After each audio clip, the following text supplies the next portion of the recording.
السلام علیکم، کیسے ہیں آپ سب؟ دعا ہے کہ آپ سب خیر و عافیت کے ساتھ اللہ پاک کی امان میں رہیں۔ حضرت نوح علیہ السلام کا واقعہ تو آپ نے سن رکھا ہوگا، اگر نہیں سنا تو اس کی ویڈیو کا لنک آپ کو ڈسکرپشن میں مل جائے گا، ضرور دیکھیے گا۔ جب نوح علیہ السلام کی کشتی جودی پہاڑ پر ٹھہر گئی اور انہوں نے سمانین کے علاقے کو آباد کیا، تب ایک صبح جب وہ لوگ جاگے تو سب کی زبانیں مختلف ہو چکی تھیں۔ اللہ پاک نے ان سب کی زبانیں بدل ڈالیں اور ایسی بدلیں کہ ایک دوسرے کی بات سمجھ میں نہ آتی تھی۔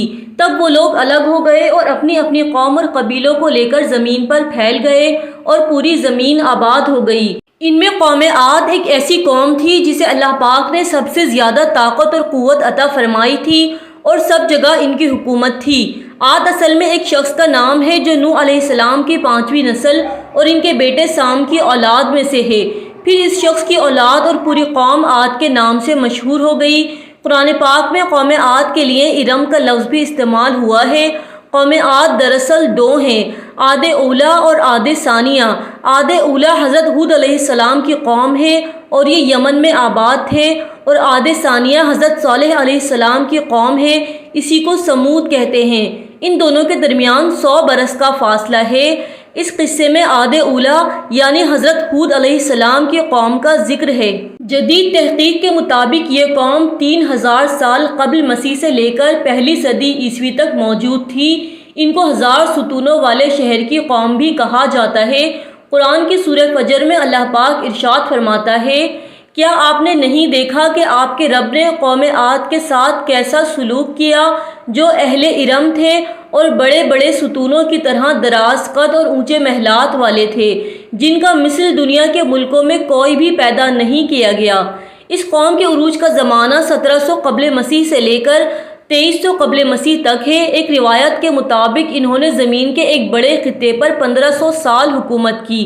روایات میں ان کے بارے میں مذکور ہے کہ یہ انتہائی طاقتور قوم تھی، قوی الجثہ اور تنومند لوگ تھے، ایک ہاتھ سے درخت کو جڑ سے نکال دیتے، ان پر نہ بڑھاپا آتا اور نہ ہی یہ بیمار ہوتے، ہمیشہ کی جوانی ان کا مقدر تھی، صحت مند اور جوان رہتے اور اسی جوانی میں موت انہیں آ دبوچتی، اور وہ لوگ بڑے بڑے ستونوں والے خیموں میں رہتے تھے۔ روایات میں ان کے بارے میں مذکور ہے کہ انہوں نے سخت اور بلند پہاڑوں کو کاٹ کر عالیشان محل رہنے کو بنائے ہوئے تھے، اور اس کام میں ان کا ثانی تاریخ میں کوئی نہیں ملتا۔ ان کی زمینیں سرسبز اور شاداب تھیں اور باغات سے بھری ہوئی تھیں۔ موجودہ تورات میں اس قوم کے بارے میں کوئی شواہد نہیں ملتے، شاید اسی وجہ سے زیادہ تر عیسائی مورخین اس یا اس جیسی قوم کی زمین پر کبھی موجود ہونے کے سرے سے انکاری ہیں۔ لیکن قرآن پاک میں نہ صرف ان کا تذکرہ ملتا ہے بلکہ باقاعدہ ایک سورت سورہ ہود کے نام سے موجود ہے۔ اللہ پاک نے انہیں طاقت اور قوت عطا فرمائی تو شیطان نے انہیں بہکایا اور انہیں ان کی طاقت کا گھمنڈ اور غرور دلایا کہ تم سے زیادہ طاقت و قوت میں کون ہوگا۔ نتیجتاً انہوں نے زمین میں خرابی شروع کر دی اور اپنی طاقت کا بے جا استعمال کرنا شروع کر دیا۔ یوں تو بت پرستی کی ابتدا قوم نوح کے زمانے میں شروع ہو چکی تھی، جس کی پاداش میں انہیں طوفان نوح میں غرقاب کر دیا گیا۔ ہونا تو یہ چاہیے تھا کہ قوم عاد اس سے کچھ نصیحت پکڑتی، لیکن یہ لوگ مزید گمراہی میں مبتلا ہو گئے۔ ان کے دل میں یہ باطل خیال بھی پیدا ہو گیا کہ اتنی بڑی کائنات کو کوئی ایک طاقت کیسے چلا سکتی ہے، لہٰذا انہوں نے ہر کام کے لیے ایک الگ الگ بت بنا لیا۔ کوئی بت اولاد کے حصول کے لیے تھا تو کوئی کھیتوں، باغات اور کاروبار میں نفع نقصان کے لیے، بارش کے لیے الگ خدا تھا تو دشمنوں پر فتح کے لیے الگ، صحت و تندرستی کسی سے عطا ہوتی تو دولت و عمارت کسی سے۔ اسی طرح انہوں نے بے شمار خدا بنائے، جن میں سے 3 بڑے یہ تھے، سمد، سمود اور ہر، اور بعض روایات میں ہے کہ قوم نوح کے 5 بتوں کی باقیات بھی ان میں موجود تھیں اور یہ 3 ان کے علاوہ تھے۔ خدائی قانون ہے کہ کسی قوم کو ان کے اندر ایک رسول جو ان کو خدا کے عذاب سے ڈرائے روانہ کیے بغیر عذاب نازل نہیں ہوتا۔ حضرت ہود علیہ السلام نے بھی اپنی قوم کو بہت سمجھایا اور انہیں ایک اللہ کی جانب رجوع کرنے کی دعوت دی، لیکن قوم نے نہایت سرکشی پر اترتے ہوئے اس قدر تلخ جواب دیا کہ زمین اور آسمان دہل گئے، اور قہر الہی کو دعوت دینے والا ان کا جواب صاف الفاظ میں یہ تھا کہ تمہارا ہم کو نصیحت کرنا یا نہ کرنا دونوں برابر ہیں، تمہاری یہ سب باتیں پہلے والوں کی گھڑی ہوئی باتیں ہیں، ہم کو کوئی عذاب نہیں دیا جائے گا اور نہ ہی ہم تمہاری من گھڑت باتوں میں آ کر اپنے خداؤں کو چھوڑنے والے ہیں۔ اس پر حضرت ہود علیہ السلام نے کہا کہ ٹھیک ہے، میں اپنا سمجھانے والا فرض پورا کر چکا اور جس کا مجھے حکم تھا، اب تمہارا معاملہ رب کے پاس ہے اور وہی جانے کہ تمہارے ساتھ کیا ہوگا۔ انہوں نے کہا، اے ہود، باتیں نہ بناؤ اور جس عذاب کے ہم سے وعدے کرتے رہے ہو سامنے لاؤ، ہم بھی تو دیکھیں کہ ہمیں کون اکھاڑ سکتا ہے۔ تب حضرت ہود علیہ السلام نے جواب دیا کہ اب طے ہو گیا کہ تم پر عذاب الہی نازل ہوگا۔ روایات میں بیان ہوا ہے کہ ہر قوم پر تب تک عذاب نازل نہیں ہوا جب تک ان میں بھیجے ہوئے پیغمبر نے ہاتھ نہیں اٹھا دیے۔ تب اللہ پاک نے قوم عاد پر بارش کو روک دیا اور قحط نازل فرمایا، ان کی زمینیں بنجر ہو گئیں، باغات اجڑ گئے اور املاک تباہ ہو گئیں۔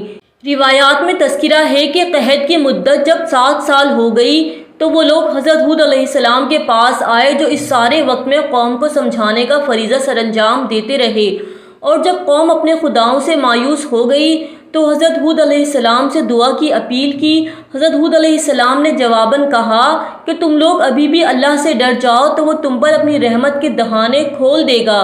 قوم عاد نے کہا کہ پہلے بارش ہو تب ہم مانیں گے کہ تم اور تمہارا رب سچے ہو، اور وہ ہرگز ماننے والے نہ تھے، بس مکر کر رہے تھے اور اللہ ان کے مکر کو خوب جانتا تھا۔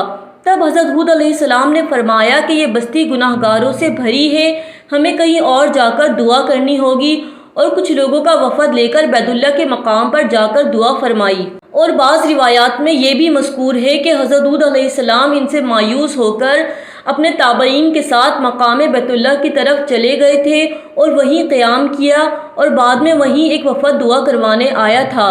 تب حضرت ہود علیہ السلام نے اللہ سے دعا کی کہ اے اللہ، تو ان کے دلوں کا حال بہتر جانتا ہے، ان کے لیے وہی کر جو بہتر ہے۔ تب آسمان پر 3 بادل نمودار ہوئے، جن میں ایک بادل سرخ، ایک سفید اور ایک سیاہ تھا۔